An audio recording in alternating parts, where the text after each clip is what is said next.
سلام، من رومینا و اینجا اتاق رومیناست.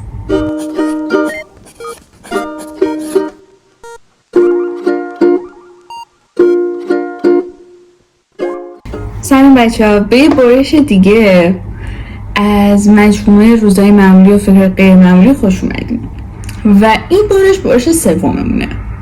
متاسفانه توی برش قبلی یوتیوب عزیز چهره من رو کمتر از 18 سال تشخیص داده بود و کامنت همون بسته بود. پس اگه دوست داشتین یا اگه ندیدینش دوباره ببینین و اگه دوست داشتین کامنت بذارین، نظرتون راجع به اون ویدیو قبلی بگین. خیلی خوشحال میشم که نظرتون رو بشنوم. امروز توی این قسمت میخوام در یه چیز جالب و قدیمی باهاتون راجعش صحبت کنم و درستش کنیم به اسم وریستون یا سنگ آرامش یا سنگ چطوری بگیم، سنگ آرامش میکنم بهترین معنی باشه که بتونیم براش در نظر بگیریم. به نظرم سنگ استراب خیلی معنی جالبی نمیتونه براش باشه. این یه سنگ کوچیک و صیقلیه که وسطش یه گودی داره. آدما وقتی که ذهنشون مشغوله یا استرس دارن اینو میرن دستشون و اینطوری شستشون رو روش فشار میدن تا اون حس چی میگن آروم تر بشن، تمرکز بیشتری به دست بیارن و خلاصه که اینطورا. به نظرم خیلی باحاله که یک چیزی که صدها سال شدن بیشتر قدمت داره رو بیایم بر خودمون درست کنیم و باهاش یکم استرسمون رو کمتر کنیم، به بدنمون حتی کمتر آسیب بزنیم موقع استرس و شلوغ فکری و میشه گفت یه چیز خودساخته، یه چیزی که باهاش حس بهتری میگیریم. میتونیم هر وقت استرس گرفتیم ازش استفاده کنیم. خیلی به نظر باحاله ها. این درستش ما دیدیم خشکل شده، کوتاه شده، آبی شده. هر متریالی میشه با سنگ ها میسازن، با چوب میسازن، با رزین میسازن، ولی خب من میخوام درست کنم با خمره هوا خشک کنیم چون به نظرم آدم تسلط بهتر رو اونا داره و خب میتونیم شکلای نازنازی تر و قشنگ تری باش درست کنیم و همین دیگه. میتونیم چیزای نازنازی باش درست کنیم. اول از همه چیزی که داریم این خمیر کلی.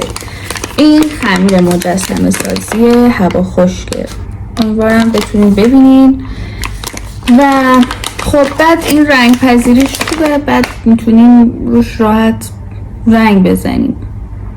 نظر که بیا خیلی سخت نگه، شما یک صفحه یا هر چیز دیگه هم میتونین انتخاب کنید. خب من چون قبلا از این استفاده کردم خوب بوده، راحت کار باهاش و زودتر خشک میشه، روش رنگ خیلی خوب میشینه و آره اینه. قراره از این خمیر استفاده کنیم. چیز بعدی که بهش نیاز داریم ابزاره. حالا واقعا لازم نیست که حتما از اینا داشته باشیم خب، ولی چه سرصدایی. با دست خیلی راحت میشه انجام داد. صرفا من دارم و خب ازشون استفاده میکنم دیگه. این چیزی نیاز داریم که باهاش رنگ بزنیم دیگه و من میخوام از اکریلیک استفاده کنم. نیاز به قلمو داریم، آب و یک پالتی چیزی برای ترکیب رنگاتون.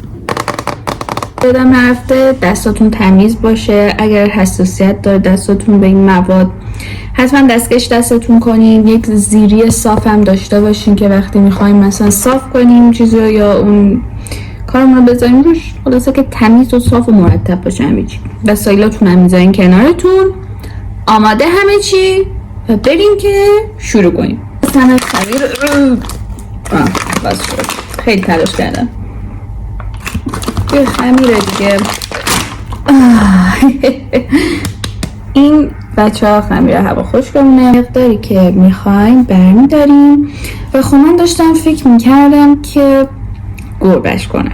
خیلی گربه ها دوست دارم و همین من اینقدر برداشتم. یک مقدارش رو جدا میکنم برای دومش و اینا مثل چشم و دوم و اینجور چیزا و حالا اینقدر داریم که بذارم یکم بیشتر بردارم. آره این قسمتی که مال بدنشه رو به این شکل داریم.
بسته برای که به بقیه ویدیو رو ببینی لایک و سابسکرایب کردی. حالا که این پیشوی گوگلیمون درست شد میذاریمش یه گوشه که خوش بشه.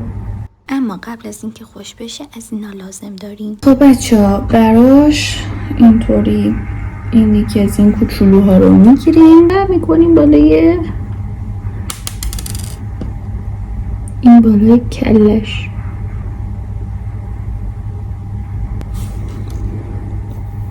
میذاریم خوش بشه. این دفعه دیگه واقعا باید بذاریم خوش بشه. راستی بچه یکی از چیزایی که یادم رفت بهتون بگم این که این خمره هواخوش کار کردن باهاشون یکم سخته و به نظر من برای شروع کار میتونین اصلا اون سفال و اینا استفاده کنین، مثلا اون گل رس و اینا که بهتون گفتم. چی میخواستم بگم چه یادم اومد. بچه ها اینو که من درست کردم دیگه نیازی نبود که بخوام روش سوهان بکشم که سطحش صاف و سیقل بشه، چون یکی از هدفهای ما توی درست کردن ایشون اینه که یک سطح سیقل داشته باشیم که روی شستمون رو که روش میکشیم حس خوبی داشته باشه، حس خوبی بهمون بده. خب ولی اگه از سفال استفاده کردین از این سنبادای نرم بگیم و اصلا روش بکشیم که اون سطحش نرم تر بشه، میشه گفت صاف تر بشه سطحش.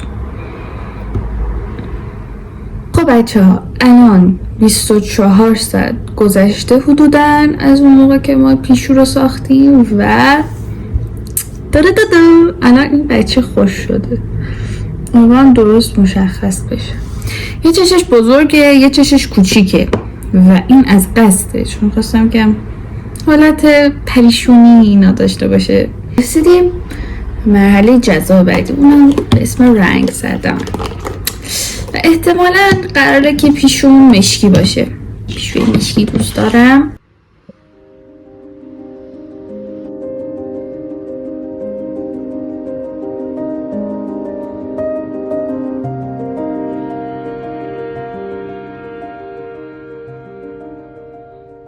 بچه یک ایده باحال به ذهنم رسید.